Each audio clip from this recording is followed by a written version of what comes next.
Geno mara en ni iriyo maber kendo ikori makare mar bedo kodwa e chenro mag migago e Ramogi TV. Mokwongo wachako gi thuond weche.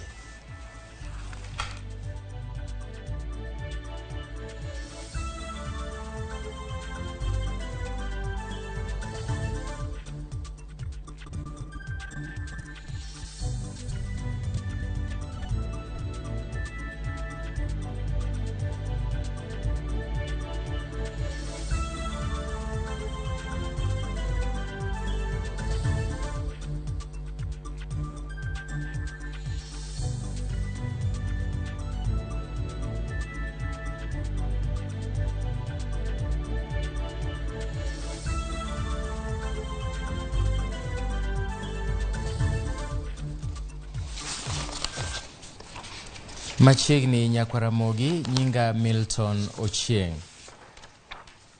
Jalup jatend piny Kenya mabende nogai mar duond bura mar UDA William Ruto igeno ni biro lando jalupne ng'wech mar laro kom tend piny Kenya odiochieng' rima kawuono. Jogo mochung'ne weche tudruok e kampen mag migosi William Ruto owacho ni lendo makamano ibiro time kar jot mar jalup jatend piny Kenya mantiere Karen e boma ma Nairobi. Jafwambo marwa Chris Owino ni kono kendo bro ikonwa ripode duto mantiere mondo mi wane kaka wanyalo yudo lendo makare kowuok Karen, kama bende jalup jatend piny Kenya William Ruto biro lando jalo madhi bedo jalupne e ng'we laro telo mar kom piny Kenya. E weche mamoko bende en ni jod bura manyatike Tom Odege wacho ni duond bura mar UDA tiyo kod moko kuom josiasa e gwenge mag Nyatike kod Migori mondo mi oroch huma mar duond bura mar ODM e gwenge go. Odege nokono oganda e kaunti ma Migori ni mondo chung' motegno tok duond buch ODM mar neno ni giyiero jochung' mathoth e lemo mopogore opogore kod otiko mag ODM. Seneta ma Homa Bay Moses Kajwang' kod Ward Rep ma North Kanyamkago Jojo Mamba bende nokono oganda e kaunti ma Migori mondo kik chik itgi ne duond buche mamoko. Jotelogo ne lose gweng' ma South East Karungu location e nyasi mar yawo apisi mar chief Makono. Gedo mar apisi no sir kod omenda mag CDF.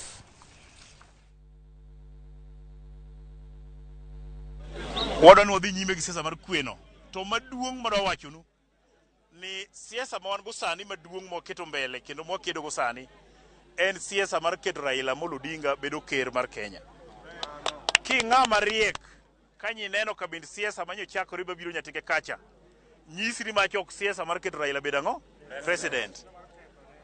Wasefwenyo, wasenono mwafwenyo ni nitie pesa ma jowuodo osechiwo e Nyatike ka ne jomoko mawuondore ni ochungi parties mamoko mondo obi okel koke dierwa, obi okikitwa mondo golwa ajenda maduong' mar kampen ne Raila mondo wami Raila ombulu. Kik uyie ni pesa moro ikele yuka mabiro chako chando u, mabiro mono u dhi go ne Raila ombulu.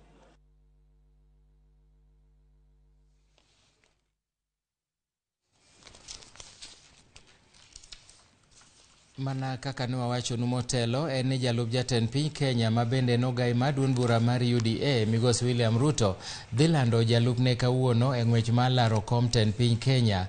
Nyasi makamano dhi timore Karen e boma ma Nairobi e kar jot mar jalup jatend piny Kenya. Mana kaka nwawachonu ni jafwambo marwa Chris Owino luonwa wechego kendo gibiro kelonwa ripot makare kowuok e gwenge ma Karen e buore ma Nairobi.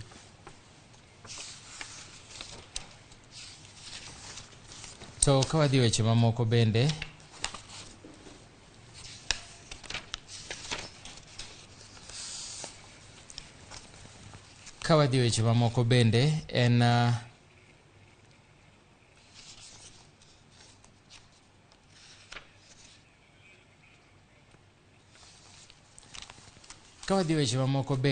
en ni bang' ka Ramogi TV nyomenyo midhiero ma jopuonjre Joseph Odhiambo manyochopo kod apiko e skund secondary ma Orero mana kod muma to gi buge 4 kende, rawerano koro yudo sir. Jaod bura ma kaunti ma Homa Bay Gladys Wanga koro chiwore ma siro som japuonjre no. Wanga nyose chulo omenda duto midwaro e skul kendo singo mar siro Joseph e thuolo duto mar sombe. Joseph geno ni obiro rieny e sombe mar chopo lekne mar bedo kil kama loka.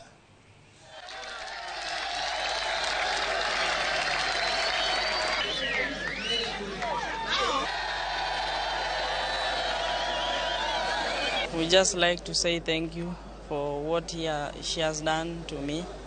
I'm so gracious for what she has done. As I am starting my education, I'm promising that I shall work hard. When we had the case of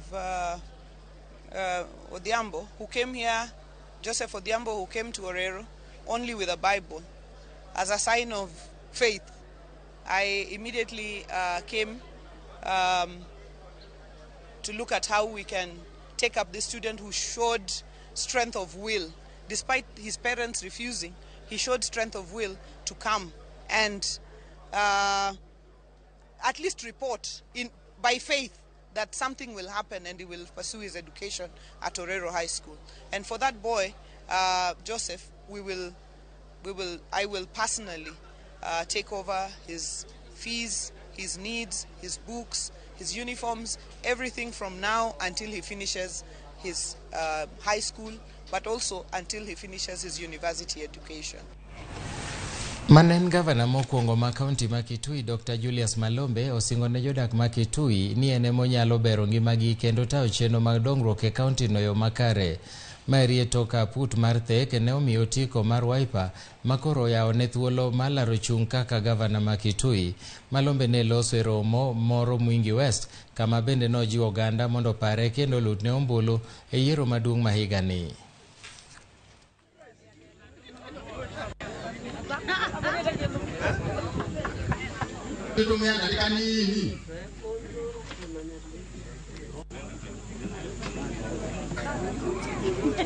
Na tarehe 9 nataka kuhakikisha watu wa Kitui itakuwa kwa debe, kwa hivyo mjitayarishe ili wakati huo ukifika mjitokeze kwa wingi, mtupigie kura, lakini mprotect hizo kura sana.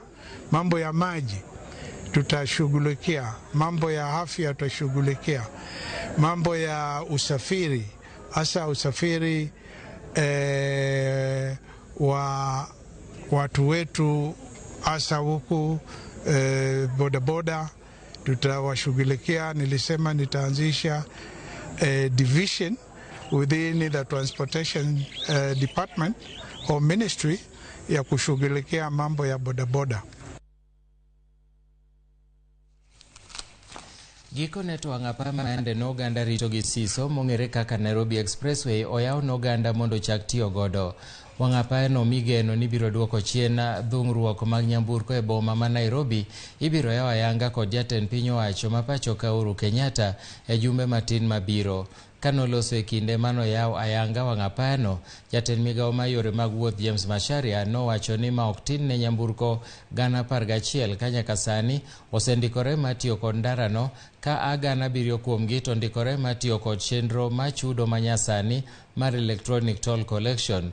Bende Macharia omedo ni Mombasa Road ibiro gundhi kod omenda madirom siling bilion 9 ma bende ibiro keti e chenro malony manyasani mar BRT makonyo weche mag sundruok kod kaka nyamburko onego ringi e ndara no.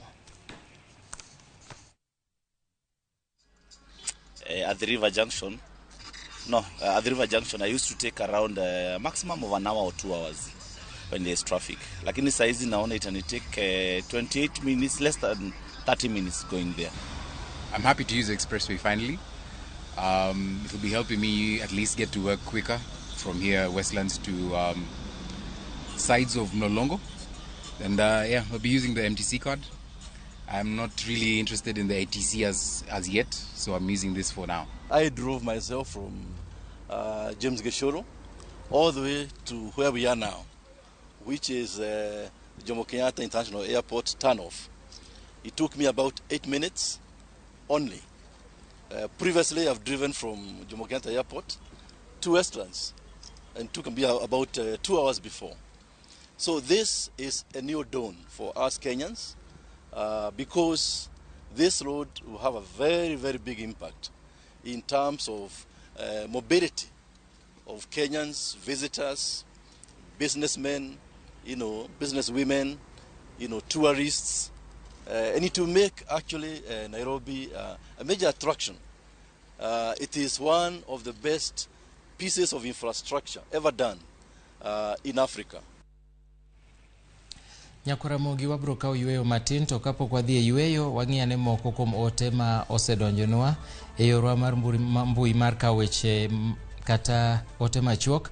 Musa Orure kani Nakuru wacho ni Kiamunyi oriyo maber, waneno Ramogi TV chendo mar migago.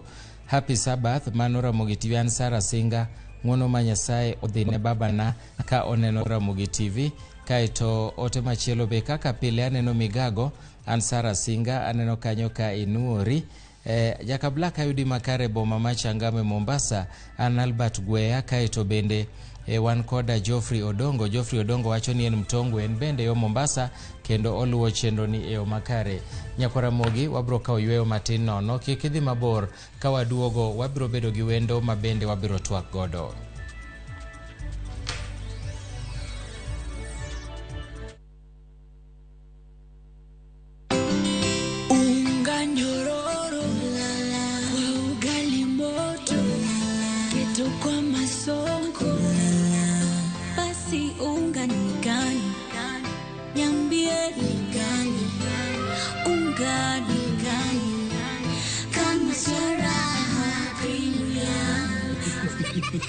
Mimi ni Bahati, walinijua kama mtoto wa mama. Siku hizi wananiita mtoto wa Kafagara. Ni unga nyororo, nyeupe, inanukia na inapatikana kote nchini.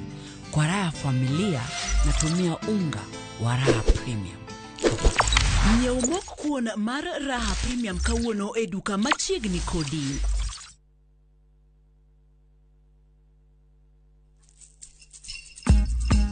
Nyakwar Ramogi ajuang, bedu luo mitni. Wanya wacho ni to donga rom gi nera. En nyathi, mando riwo jite, kata mihia. Be ihere kendo inyalo wache maler, kendo e yo makare kaka dwarore. Adwa mondo ang'e ni to filosofia mar joluo. Idwaro gimoro amora in gi wuoro gi gombo. To bende ing'eyo nond dhout luo kod sigand thuond luo. Joluo wacho ni gibed mayote ote.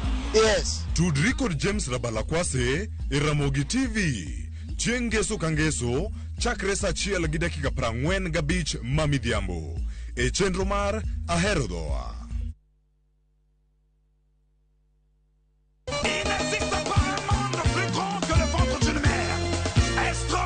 Wang'ni wakelo ni thum mamit maratari. Tok thuma en thum mobedo piny.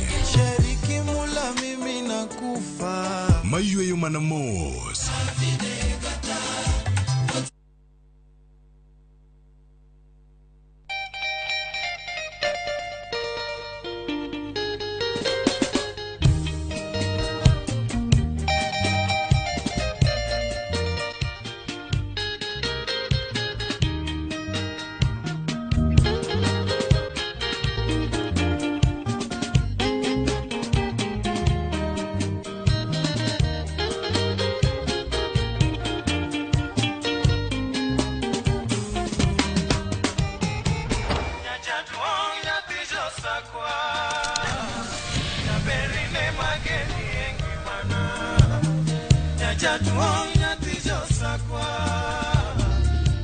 Radio Ramogi, kar chuny jaluo.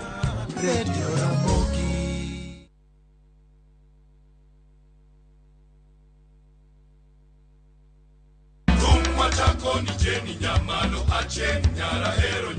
Kit thumbe ma wakelonu otenore e ndhadhu maggi.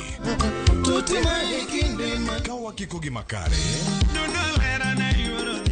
yud thumbe mihero mapacho ka kama mzuka umepanda twende mpaka chini kod pinje maoko. Baby follow my command like zombie. E chenro mag Tiedero, Ngoma Uwake, Kimwaga pesa ndalegeza Thum Dagmor, Ramogi Night. Etira diane dala Magite mana e Ramogi TV.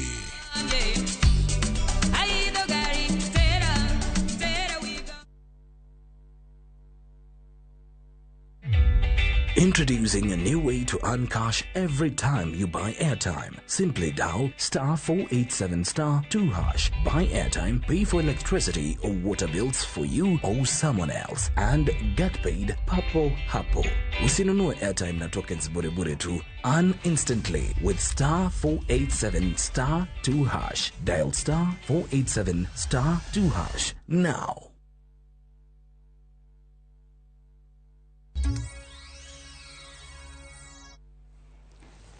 Mana kaka nwanyiso unyako Ramogi ni jalup jatend piny Kenya mabende nogai maduond bura mar UDA William Ruto kawuono lando ayanga jalo madhi bedo jalupne e ng'wech mar laro kom tend piny Kenya. Chris Owino nie kar yot mar jalup jatend piny Kenya makare ne bore Nairobi, kendo watudore kode achiel kachiel mondo mi waler ni tang'o madhi nyime gi e kindeni. Chris Owino, kapo ni winja inyalo ketowa e ler e gino madhi nyime gi e thuolo ni Karen. Erokamano Milton, pod wagoyo tach e dala jalup jatend piny William Ruto mayudore e gwenge mag Karen, kama chakruok okinyi ne wamolo ka kar saa 4 kane wan kod geno ni kochopo kar saa 5 to ibiro miyowa thuolo mar donjo e dala jalup jatend piny William Ruto ma Karen mondo omiwa ler ewi wach mar lando jalup William Ruto, jatelo magidhi ting'ogo bendera mar riwruok mar Kenya Kwanza e laro tend piny Kenya e yiero maduong' mabiro. Kata kamano, saa 5 ka oromo ne ong'iswa ni wechegi ibiro miyowa ler kochopo kar saa 7. Masani en saa 7, pod wadhi mana nyime kod rito ni to ibiro miyowa thuolo mar donjo e dala kendo yudo ni to en ng'ano ma idhi miyo otiko mar bedo jalup William Ruto kod otiko mar duond bura mar Kenya Kwanza kata riwruok mar Kenya Kwanza matimore mana bang' ka odiochieng' manyoro romo ne ochakore saa 3 mar otieno nyaka saa 8 kogwen odiochieng' ma kawuono. Romo mane okelo kanyakla jalup jatend piny William Ruto kaachiel kod jotelo kaachiel kod jodito mag riwruok mar Kenya Kwanza mar neno ni to ng'ano ma gibi miyo William Ruto obed jalupne e yiero maduong' ma higa ni. Nitiere weche mawachore ni nitiere ni nyalo mi jaod bura ma Gachagua ma jaod bura ma Madhira Rigathi Gachagua kaachiel kata inyalo mi Senator Tharaka Nithi Kithure Kindiki ne achiel kuomgi emidhi yiero mondo obed jalup William Ruto e yiero maduong' ma higa ni. Kata kamano pod wadhi nyime kod rito mar neno ni to ng'ano e kind Rigathi Gachagua mano jaod bura ma Madhira kaachiel kod Senator Tharaka Nithi Kithure Kindiki ng'ano kindgi ma idhi walo mondo oten William Ruto e yiero maduong' ma higa ni mabiro mana kalure kod winjruok mane oket e kind jodito mag riwruok mar Kenya Kwanza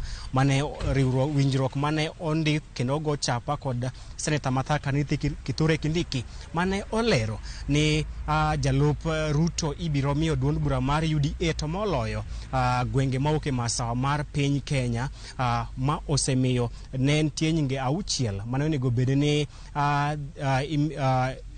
achiel kuomgi iyiero mondo oten William Ruto. Kata kamano bang' lalruok mathoth nyinge 6 go jotelo gi nyewo oyiere mar kawo nyinge 6 kuom jotelo 6 mane iparo ni nyalo teno William Ruto. Jotelo mane iparo ni nyalo teno William Ruto kowuok e masawa mar Kenya oting'o governor ma Kirinyaga Anne Waiguru, oting'o jaod bura ma Kandara Alice Wahome, oting'o jaod bura ma Kiharu Ndindi Nyoro kaachiel kod jatend duond bura ma Tujibebe William Kavogo.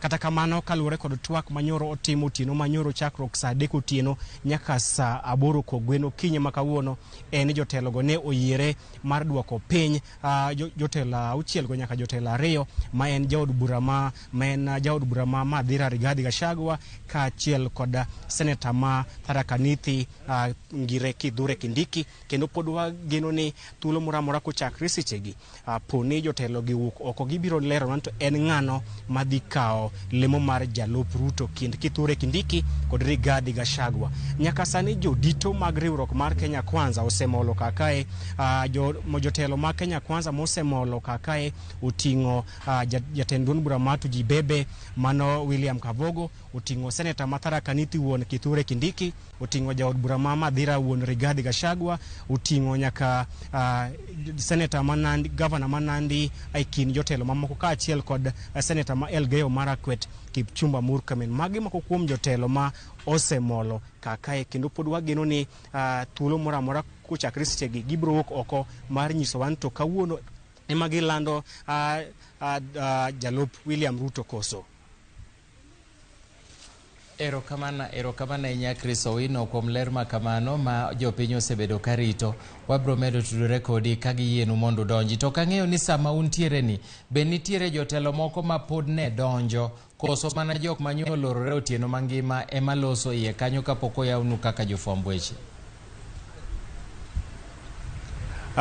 Jotelo ma oseyuoro ka gin na jotelo mag riwruok mar Kenya Kwanza ema osemolo nyaka sani masekwano ni mago gin jotelo mamoko ma Kenya Kwanza to gima malingling mayudo en ni nitiere romo madhi nyime par jot mar William Ruto, romo dhi nyime kendo kelo kanyakla jotelo mawuok e gwenge mag masawa mar piny Kenya. Mano e romo madhi nyime nyaka sani mokelo William Ruto kaachiel kod jotelo mamoko mawuok e masawa mar piny Kenya, kendo ka romo makamano rumo to wageno ni gibiro koko kendo gibitwa kod nyikwa Ramogi, gibiro twa kod jofwamb weche. Malingling mabende wayudo en ni ka giwuok kakae ginyalo chomo e kaunti ma Narok e iko mar wuod jaod bura mogwel mano Sankok. Erokamana inya Chris Owino mosa inyang'e ni chieng' koro sesando malich mokalo kurito to en mana deo nyuok mane tij fwambo. Erokamana inya kuom report makamano. Ramogi kaka iwinjo Chris Owino owacho ni gin kaka jofwambo pod girito mondo mi gidonji e par jalup jatend piny Kenya William Ruto mondo mi ging'i kaka ginyalo kelo weche makare mondo gilanwa ni to ng'ano madhi bedo jalup jatend migosi William Ruto kata jalup jatend kweth mar Kenya Kwanza ka waseng'eyo ni jatelo biro bedo migosi William Ruto. Gikaeri wan koda wendo mabende otimo limbe studio kaeri wuodo nagi mokil Kamaloka obiro nyiso wa nyinge motelo kaeto obiro nyiso wa moko kuom gigo eko moneno ni nyalo timore e lendo makawuono machiegni. Erokamano Milton. Inyalo chako gi nyingi wuod kanye? Jowage to bendo ng'eya iluonga ni Eric Komolo. Jok moko luonga ni Dr. Eric Komolo. Aja game marangwe. Okay. Kamoro ni namba nyokal. Goyo kamano na chopo kasani koka dala. Okay. Nyoro ne waiko owadgi babwa moro. Mosainya. Japunya wena dena koka chopo to kona nabika. Wakili kawuono en odiochieng' ma ji rito ahinya nikech nitie kweth ariyo madongo ma bende dhi laro komten piny Kenya. Wan gi Kenya Kwanza to wan gi kweth mar Azimio.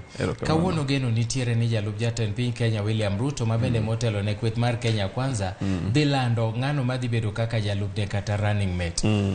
Ruto dhi ng'iyang'o e sama koro dhi yiero ng'ama dhi bedo kaka jalupne?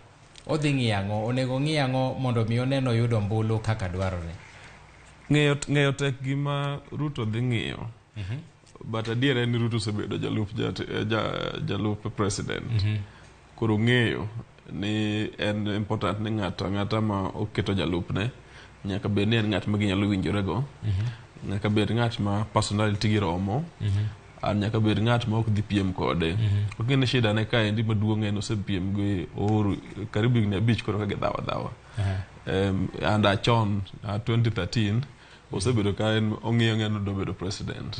Ok apano dwaro repeat mar gima osetimore kode gi jatend piny Uhuru Kenyatta. Mar ariyo aparo ni ong'iyo kura. Ong'iyo kura in terms of ng'ama nyalo kelo ne kura mundo yom. Yo king'e ni Ruto unlike Raila, Ruto dwaro jo-Kikuyu mang'eny. Miluongo ni Mount Kenya gi. Koro aparo ni en very keen ni mondo okaw ng'at ma nyalo konye campaign ma dhi konye nwang'o kura mar jo Mount Kenya mang'eny. Nikech ka ok onwang'o atamalo 80 kata 90 mar jo Kikuyu gi jo Meru to dhi dong'. Mane adieri. Koro apano dhi ng'iyo mano. Mar adek, siasa dwaro pesa. Aparo no dhi ng'iyo pesa be. Ng'at ma nyalo, ka Kenya kaendi, ti ng'iyo ng'at ma nyalo konyi fundraise, ng'am go arambe. Nikech ng'en siasa kata Obama gini kata Trump gini go mana arambe mondo go siasa. To karo kaendi to jong'ama osekwalo mang'eny. Mane adieri ng'at nikech pesa mwachamo matiyo wachamo gidi ok romga. Koro normally ng'at mosekwalo mang'eny manyalo kelo pesa. Ok awacho ni jolupo gi osekwalo but ing'iyo history gi.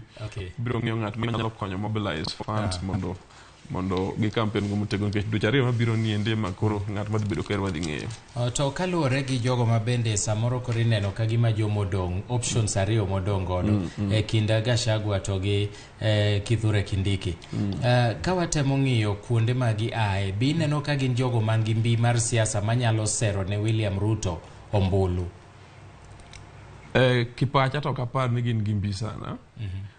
But siasa iloso ga. Imiyo ng'ato thuolo kise brand ng'ato. To kata ng'at miyo ni ok yombi. Yomboga. Kata rangwe kuma ng'at miparo ni ok yombi ne mani yombo. Normally nikech i-brand ng'ato, iketo systems manyalo konyo. Koro ji ariyo gi, ong'eni gima Ruto notimo mariek en ni nomako jo Kikuyu maraiya mathindo gi chon sana. Koro ji ariyo gi endi nyalo mana konye reinforce to ok ni gidhi kelo kura malich. Ginyalo mana konye reinforce nikech already wang'eyo ten about 60% mar jo Kikuyu to dhi gone Ruto kura. Unless jatend piny owuok motegno dwe manyien.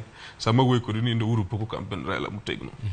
But aneno kodhi chako dwe manyien. Sama wuoyo ni to 60 to 70% biro dhi ne Ruto.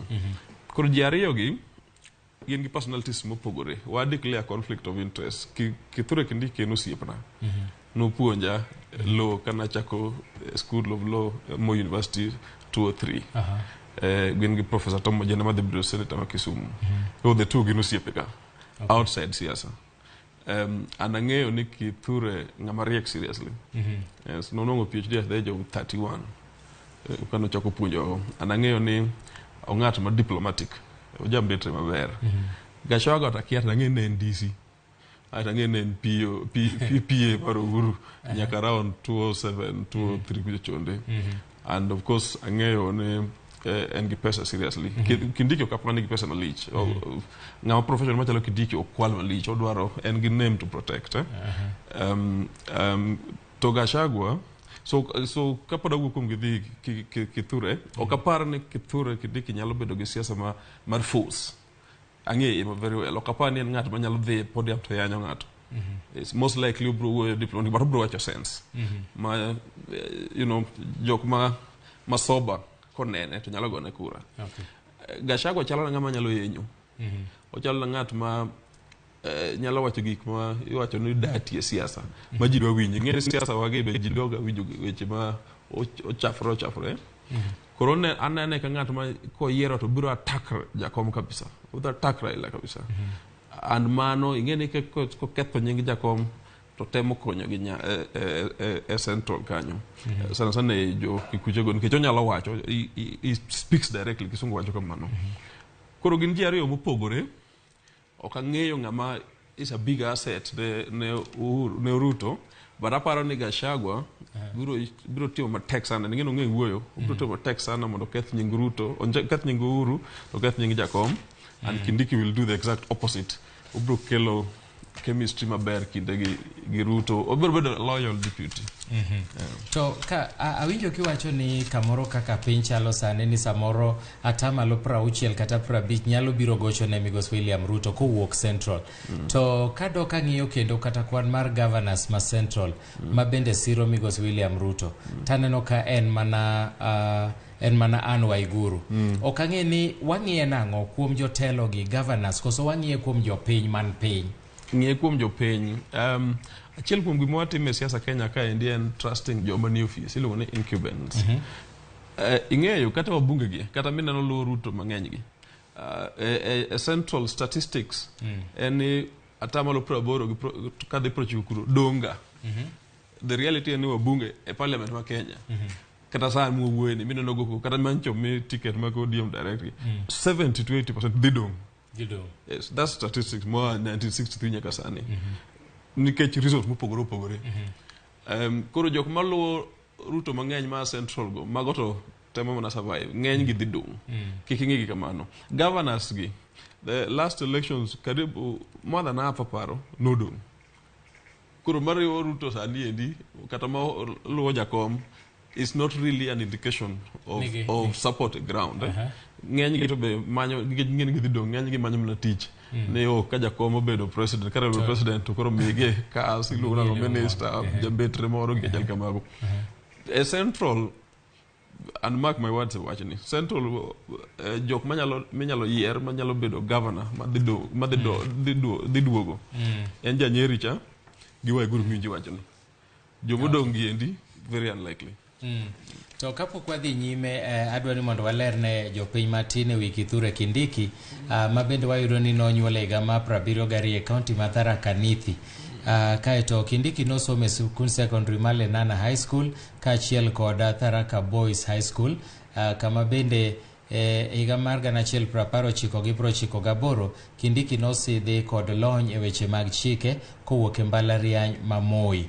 Kindiki bende nodhi nyime kod somo kendo noyudo osimbo mar machielo mar master degree e weche mag chike kod ratiro mag oganda kowuok e mbalariany ma Pretoria e piny Afrika ma Milambo. Kindiki bende noyudo osimbo mar diploma e weche mag chike kowuok e katiruok mar chike ma pachoka e higa mar 2001 kaeto tich mare e migepe mag piny owacho e higa mar 1999 nyaka 2003 Kindiki ne puonjo lony mar chike mbalariany ma Moi. Kopogore gi weche mag chike, Kindiki bende nopuonjo lony mar keto kwe e piny mangima, ratiro mag piny oganda e kind mamoko. Te higa 2000 nyaka 2001 notiyo kod duol makedo ne ratiro mag oganda ma lweny odar e miye gi e piny mangima UNHCR e piny Afrika ma Milambo. E kinde no ero Kindiki notiyo kod lony mare e ng'ado rieko kaachiel gi kedo ne ratiro mag oganda ma lweny odaro e miechgi gi e piny Afrika ma Milambo kono. Tega mar 2001 Kindiki ne tiyo kaka jayal buche e doho maduong' ma pachoka kaachiel kod doho maduong' mar Maundu e piny mangima. E kind 2004 gi 2005 Kithure Kindiki nopuonjo lony mar chike e mbalariany ma Nairobi. Kaeto weche mag siasa, Kithure Kindiki noyier kaka seneta ma Tharaka Nithi e higa mar 2013 kod higa 2017 kod otiko mar duond bura ma Jubilee. E od bura ma Senate Kindiki notiyo kaka jatend od bura mathoth e kind higa 2013 nyaka 2017 kaachiel gi jalup spika mar od bura ma Senate e kind dwe mar aboro higa 2017 nyaka dwe mar abich higa mar 2020. Kindiki en achiel kuom jood bura mag duond bura ma Jubilee mane othich oko e lemo magi e telo e od bura kuom balo kod tend duond burano. Osiep e kinde kod William Ruto, Kithure Kindiki en achiel kuom josiasa mawuok e masawa mar piny Kenya machiegni mokalo kod jalup jatend piny Kenya William Ruto. Te kinde mano ma e lemo mar jalup spika mar od bura mar Senate tarik 22 dwe mar abich higa mar 2020 kod duond bura ma Jubilee, Kindiki nokayo lake ni kata nade to kobiloko pache e siro lwedo jalup jatend piny Kenya William Ruto. Kindiki bende mane jodito mag Kenya Kwanza omiyo ting' mandiko kendo chano kaka idhi pogo lemo mag paro e kind jodito mag Kenya Kwanza poni giloso piny owacho e yiero mar tarik 9 dwe mar aboro higani. E ogirimiti ma kamano bende lemo ma jatend piny kod jalup neto nowe tenge ne duond bura mar Jubilee e duond bura mar UDA ka jatend duond bura mar ANC Musalia Mudavadi to ne owene lemo mar jatend migao maduong'. Winjruok ma kamano noweyo lemo ma jalup Kenya William Ruto ne UDA kaeto to moloyo gwenge mag masawa mar piny Kenya, gino maketo Kithure Kindiki kod josiasa mamoko mawuok masawa mar Kenya e thuolo maber mar bedo jalup Ruto poni Kenya Kwanza oloso piny owacho manyien. Okang' mane Kindiki okawo mar lando ni ok odhi chung' kendo e yiero mabiro kaka seneta ma Tharaka e yiero mabiro osenyuolo paro mathoth ni e seche moko ene ma Ruto dhi wale kaka jalupne kochopo chieng' wuok tich mar juma manyien kopogore kod lony mare mararieya e weche mag chike. Kindiki bende ineno kaka jatelo mamuol, jatelo mochwiny e weche mag telo kaachiel gi bedo jatelo manyalo riwo gwenge duto mag oganda mawuok e masawa mar piny Kenya kipimo kod jotelo mamoko e Kenya Kwanza. Bas, kawaduogo iri okil Kamaloka, mano ne matin e wi Kindiki. Ing'iyo niya, nitie kaka historia mar Kenya. Pok Kenya obedo gi jalup jatelo mamiyo. To e kweth mar Kenya Kwanza ne wan gi jok mamine ma bende ne nyalo. Iparo na moko bende wuok masawa ma Kenya. Ang'o momiyo samoro William Ruto ne ok oparo ni mondo okaw ng'ama miyo mondo bed kaka jalupne mondo ywane kura ma jok mamine bende mopogore gi ywane kura mar masawa ma Kenya. Ok ing'eyo ni mondo ibed jalup ker nyaka ibed ng'ama ochwiny. Nyaka ibed ng'at minyalo oro oko. Ing'e ni gima nokonyo Moi kane en jalup ker mar Kenyatta mokwongo en ni Kenyatta ne ok oro wuotho. Ne ore mang'eny sana. Koro nyaka ibed ng'at ma ready mondo obed president nikech president nyalo tho kata gi heart attack anytime. Mine maluwo Ruto te ma Central miluongo ni Mount Kenya gi moko ok ang'eyo maber. Ng'ama ng'eyo kanyo sana en Alice Wahome ne watiyogo chon. Ok ane ng'ama ochwiny. Ok ane ng'ama ochwiny ma is ready to be president. Ok ane bende ng'at ma kono Ruto adieri. Aneno jok ma iluongo ni sycophants gi Kizungu. Aneno jok ma wawe. Kindiki ok nya wawe. Gik misomo kuom Kindiki gin adieri. Gimi wacho te profile yo gin adieri na aseng'e gi chon. Kindiki ok nyal wuonde. Onyalo bedo loyal deputy to koni adieri. Rigathi baparo ni ok nyal wuonde. But Rigathi to nyalo yenyo. Aning'e ni deputy ok ng'ama yenyo. Iwinjo. Koro kane at least Raila to nigi bahati ni mine kande sana Karua nenre ng'at ma otegno manyalo bedo deputy. Karua gi ng'ane gi governor ma gine chande. Governor ma Charity Ngilu. Ariyo go nenre mine manyalo bedo deputy motegno. Koro aparo ni Ruto ne onge option. Obviously wadwaro ni Kenya bede gi miyo ma president, miyo ma deputy. But ok dhiri kuom ji nyaka los profile ni. Ng'ama otegno manyalo represent. Wakili, kapok wadhi nyime wang'i ane wach mar Gachagua Rigathi en jaod bura ma Mathira manie kaunti ma Nyeri. Rigathi Gachagua nonyuole higa mar 1953 e kaunti ma Nyeri. Gachagua nodhi e sikund secondary ma Kianga High School kaito bende e higa mar 1988 Gachagua nosidhi kod osimbo mar degree e weche mag siasa kod literature kowuok e mbalariany ma Nairobi. E higa mar 2000 e wang'e Gachagua nosidhi kod advanced public administration course ma bende nyaka sani eri kowuok e Kenya School of Government e kind higa mar 1989 nyaka 20 e bwo tend Moi. Rigathi Gachagua ne owal kaka jalup jagoro e migawo mar somo kata Home Affairs kod National Heritage e kind higa mar 1990 nyaka 91 kendo nochako wale kaka cadet e apisi ma jatend piny owacho. To kaluwore gi tije maber e kind higa 91 nyaka 93 nowale kaka jalwet jatend jotij piny owacho. Higa ma 95 nyaka 96 Gachagua nowal kaka DO ma Kakamega, kama bang'e to nodare motere nyaka Laikipia kaka DO e kind higa 98 gi 99. Higa mar 2001 e higni mogik mag tend KANU ne owale kendo kaka jalwet Uhuru Kenyatta mane en jatend migawo mar tend nanga, kama bang'e ne gibalo e winjruok kod Uhuru e higa mar 2006 kama bende kaito nodaro dhi tiyo kod owadgi Nderitu Gachagua mane en jabura ma Mathira kindego. Bang' tayo sirikal kuom thuolo madirom higni 7, Rigathi Gachagua nogwe tao modok timo hande mane oyawo higa mar 2000 mar Rido Group of Companies matimo hand lope, udi, mwandu mag bao kod mamoko. Rigathi Gachagua nowinjore malach higa mar 2017 bang' tho owadgi Nderitu Gachagua mane en gavana ma Nyeri, kama bang'e nokawo tend siasa e anyuola mare, kama bende ne otemo kawo kare kaka gavana ma Nyeri. Kara kamano noduogo loko pache molaro komba kar chung' od bura ma Mathira e bwo otiko ma Jubilee kanobedo jaloch kod ombulu higa mar 1949 Ombulu gana 49 628 nyaka ne wale osebedo osiep jalup jatend piny Kenya William Ruto Mangita gi del ma bende laro kom tend piny Kenya yiero mabiro. Rigathi Gachagua osebedo kalando humb Hustler Nation kosingo ni tend William Ruto biro chungo malo uchumi ma pacho ka kendo biro de oganda mayuto gi ni piny. Mano ematin ewi Gachagua ma bende watemo ng'iyane ni to kapo no miye telo makamano. Ing'iyo somb ji ariyogi ka luwore kod in kaka isewinjo sombgi gi kaka gichali. Wacho ni Gachagua kamoro nyalo bedo ng'at ma jamirima to Kindiki to en ng'at moro mobolore.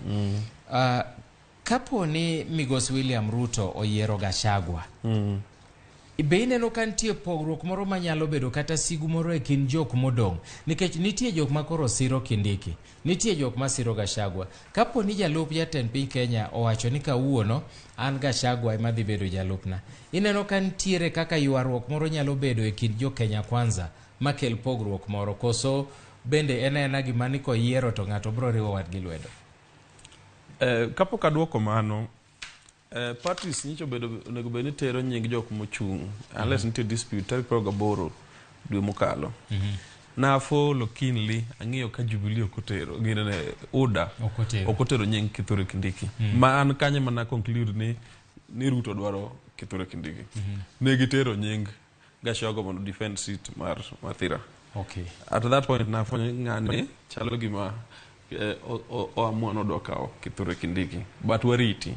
Adier en ni Gachagua gi Kindiki nigi supporters madwaro ni gibedi. Nitiere party ka party kata ODM mar Jacob ni kata iluongo ni Azimio.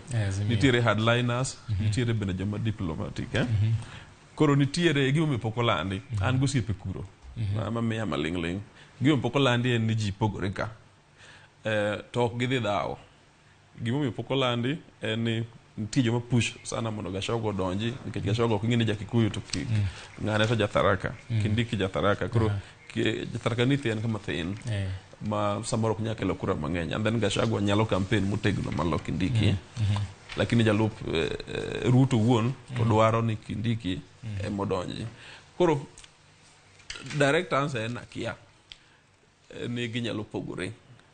But sheria manyicha okal manyien mar political parties amendment manoketo coalitions giendi miyo ng'ata moko kawo sani onge options mang'eny. Kopo ni sign coalition agreement kata se amua ni ne coalition mar Kenya Kwanza kata Azimio, to sani katigo mako kaka Mutua ni goka legally okinyal lokri mondo dog e coalition machielo. Koro ng'ata moko kawo na Ruto ko kawo onge options, nyako beda Kenya Kwanza ma ji tiluongo ni Kenya Kwisha, but nyako bede coalition at least for now. And then interest mar party gi mar UDA and coalition gi mar Kenya Kwanza mondo gi portray image mar unity. Kuro giwinjra winja ng'ata ma gigolo nyaka ng'ane ma gi support. But gima aneno ka ji poko fwenyo en ni ratiro mar nominating deputy and very personal. Ng'at mochung' en monego bed ni en gi wach mogik. Ok en nyombo michuno. Koro kata mar Azimio ni mistake ma Kalonzo time mogik en chunore ni en manyaka mi deputy ka ok omiye to weyo. En marriage ma you cannot force. Kura paro ni eventually ng'ama dhi make decision en Ruto. Kata gibed maburo nyaka kawuono gotieno. Iwinjo nyaka kiny nikech gin nyaka 16th mondo gitim. Ruto ema biro decide. Koro kane ka nitiere pogruok madhi bedo malich. Ok adwa wuoyo gi ji malich, but Gachagua ne ndiyo ndalo kanu. Ne ndiyo. Ndalo kanu. Family ni a lot of history itiyo gi kanu nyaka wadgi mana Nyasaye omochande. Jok mono tiyo gi kanu go kiki underestimate. Ging'eyo gima kisungu luongo ni statecraft. Ging'eyo telo. And gin very crafty. Koro inyalo bedo surprise ka en obedo named. Koro nikech opango everything. Wach mogik wawene jalup jatend piny Kenya William Ruto mondo miyo yier jalupne. Erokamano inya wakili kendo erokamano kuom kawo thuolo ni mondo mi ibi e studio ka mondo mi watwagie wach makamano. Erokamano mano ne wakili Eric Komolo mabende oleronwa mathoth ewi weche matimore kawuono kawageno mar yudo jalup jatelo mar Kenya Kwanza mabende biro landi kawuono gi Migos William Ruto. Wakaw yweyo matin to kawaduogo wadhi nyime gi weche mathoth.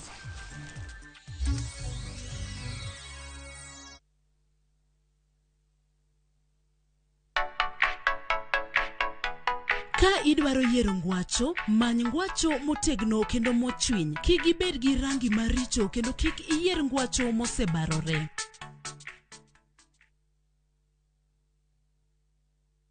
Collect fare kwa boda au matatu ukitumia ViewPay cashless na uqualify for bima ya 100,000 shillings pamoja na medical cover ya 20k na permanent disability cover ya 100k kwa 5 bob pekee. Dial *236# today to start using ViewPay cashless.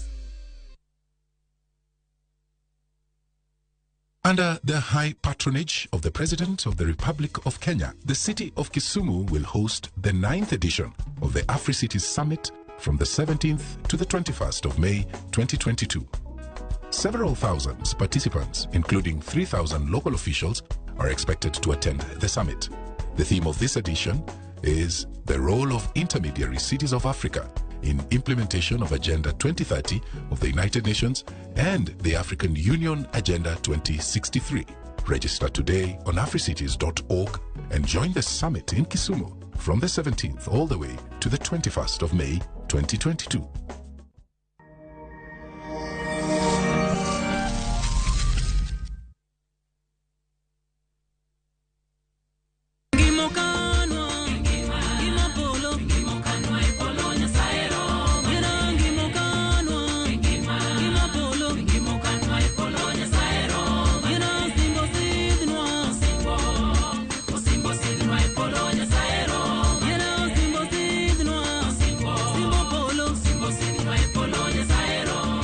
Ruoth Jonyasai, ma jatich Ruoth Brother Wycliffe Oruko.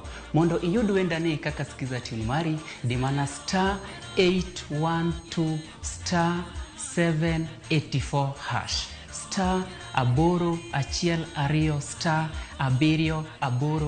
*784#. To parie ni Ramogi TV enie ot mar jower te.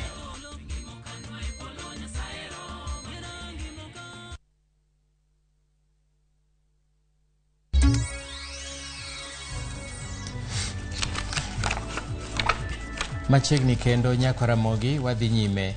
Jodak moko ma Isiolo moa e dhoudi mopogore opogore oriwore kendo oloso grube mabiro chiwo puonj mag chenro mag nyayo kwe kod dak makare e alworago. Girubego eko igeno ni biro chwalo twak mag bero lwasi mar dak, ahinya to mago mag nyayo kwe e kinde ma campaigns dhi e nyime. Bende gibiro telo e chenro mag bero alwora kaka mago mag pidho yien e gwenge. Grup makoro otisi ni The Voice of Isiolo Campaigners jiwo kwe motelo ne yiero maduong' ma higani. Gigeno mar nyago olemo makare ahinya te alwora manie tong' ma osebedo ka monj ma kinde ka kinde nitie.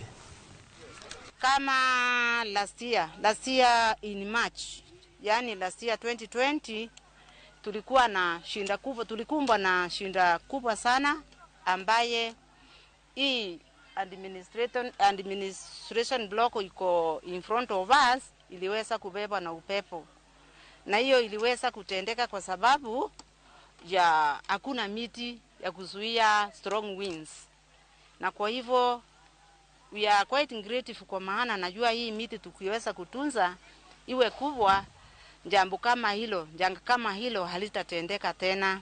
Nia yetu kukuja pamoja kama Voice of Isiolo, mwanzo tunaleta amani katika wakaanji wa Isiolo. Ya pili naye tunatengeneza mazingira katika kaunti yetu ya Isiolo. Na ya tatu tunahubiri watu waweze kufoti na njia ambayo iko na haki na usawa, kusinje kukaleta mwanasiasa ambaye anaweza tupiganisha kwa jamii.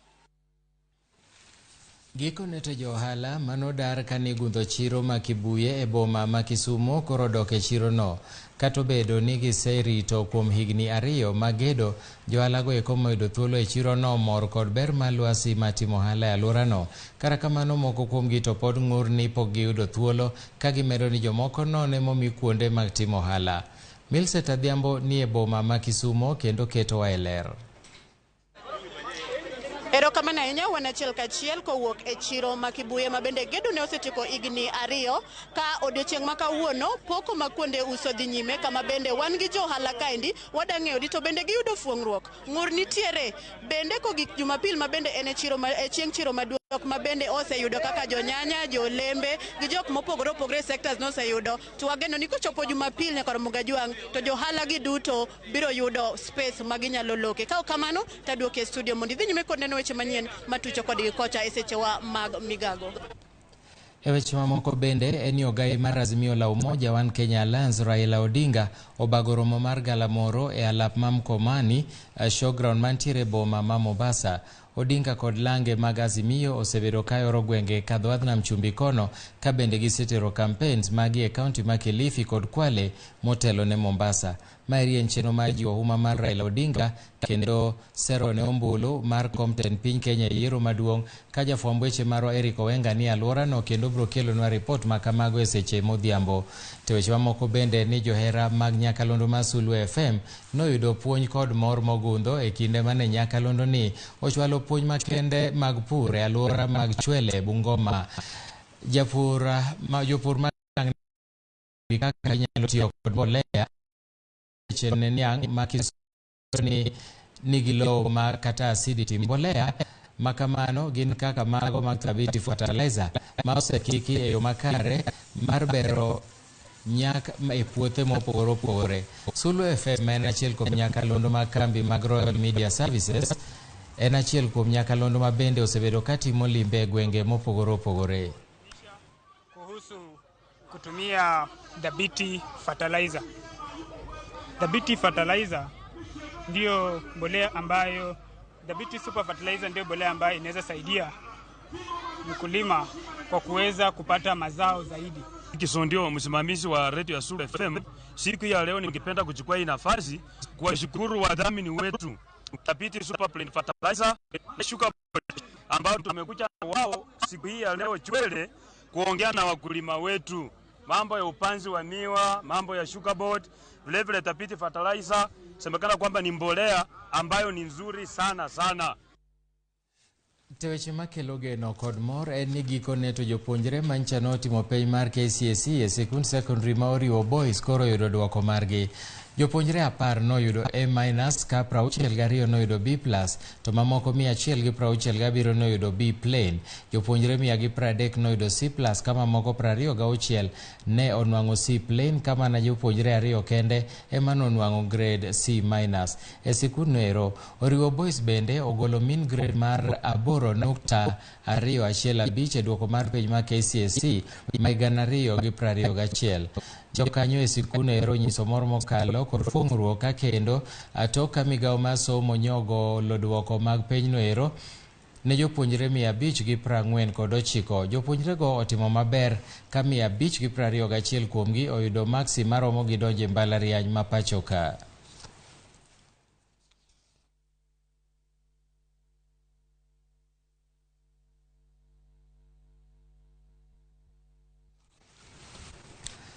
Jonyuol e sikund primar ma Buchana mantiere Gatundu North e kaunti ma Kiambu obago ng'anyo ka gikwedo telo ma sikunno. Jonyuolgo ywak ni duoko mag penj osebedo kadok chien mokalo e sikunno ero ma giwacho ni chon ne timo maber. Bende gikwedo lwasi marach ma sikunno. Giwacho ni japuonj maduong' ma sikunno pok otwak kodgi e wi chenro mag bero somo e alworano. Bende giwacho ni tend sikunno oketo gi chulo omenda mathoth e kinde ma girwako jopuonjre. Wazazi wako na tabu ya watoto. Watoto wanaishi kifo ya kuenda mto kuleta maji, lakini hii choo ni baya kabisa. Hata ukienda huku hauendi. Damu wamezingirwa na imani, kwa hivyo hawezi kuka kwenye imani, ama sivyo tutafutiwe daraja, tujengewe daraja ili watoto wetu waende kurejea kwa shule.